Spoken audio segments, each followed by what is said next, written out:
The Galactic Council had a saying, the quieter the species, the deadlier their bite. Earth had been quiet for centuries. Admiral Cragg of the Volari Dominion scoffed at such superstition. His people had conquered 17 star systems through superior firepower and ruthless efficiency.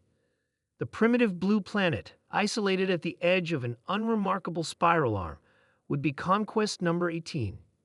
Tactical assessment, Cragg demanded, his 4 eyes fixed on the holographic projection of Earth. Minimal space defenses, sir, reported Lieutenant Mox. Primitive satellites, no orbital weapons platforms. Their military technology is at least 3 generations behind ours. Cragg's mouth tentacles quivered with anticipation. Perfect. Send the ultimatum. The message was broadcast globally in every human language. Surrender within 24 Earth hours, or face annihilation.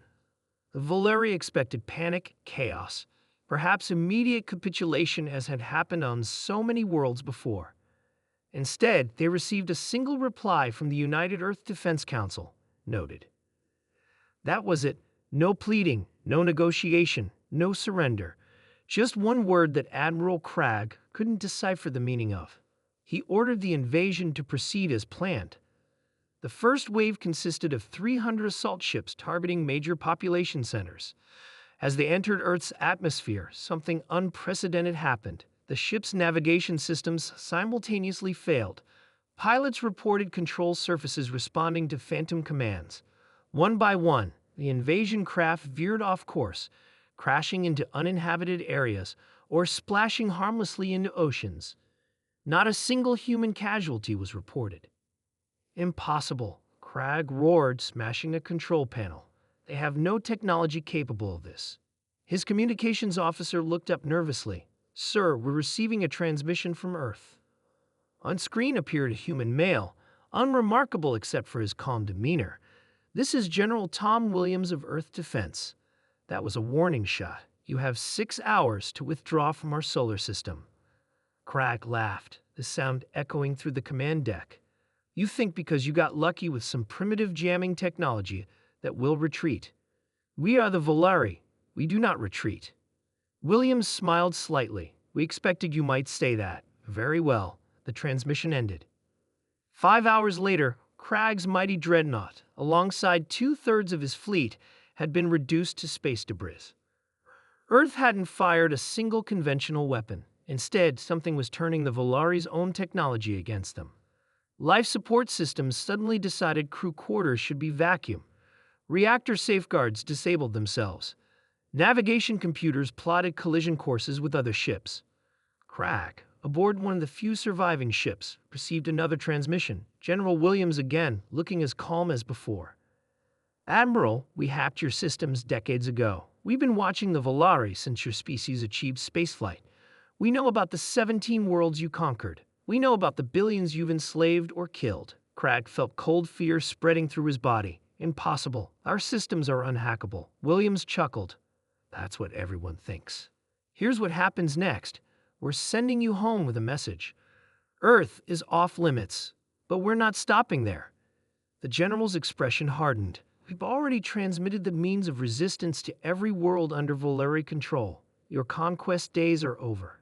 Your slave worlds are about to become very problematic for you. Cragg's communications officer interrupted in panic. Sir, we're receiving reports of uprisings on all conquered worlds. They're using our own security systems against our forces. Williams continued, we humans have a saying, Admiral. Mess around and find out. You messed around.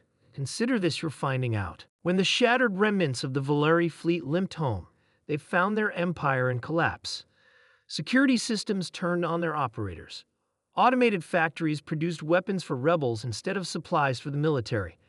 The conquered species, armed with human-provided knowledge, dismantled the Volari Dominion in weeks. 3 months later, representatives from 28 species gathered at a hastily organized galactic summit. The fall of the Volari had created a power vacuum, and many worried about what would fill it.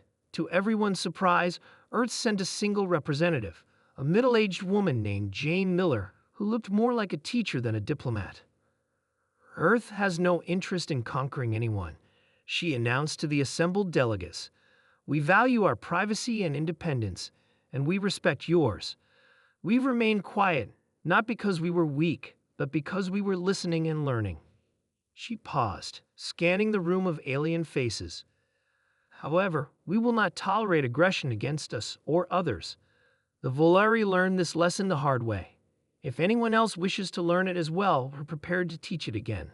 The summit concluded with the formation of a new galactic cooperative, with non-interference as its founding principle. Earth joined, but remained largely focused on its own affairs. In the bars and gathering places across 1,000 worlds, the story of the Volari became a cautionary tale. Species that had feared the next conquest instead whispered about the silent planet that had overthrown an empire without firing a shot. And when ambitious leaders spoke of military glory or conquest, advisors would quietly remind them of humanity's warning, now known throughout the galaxy: mess with Earth at your peril. No one seemed eager to do so, having witnessed the consequences firsthand. The quietest species indeed had the deadliest bite.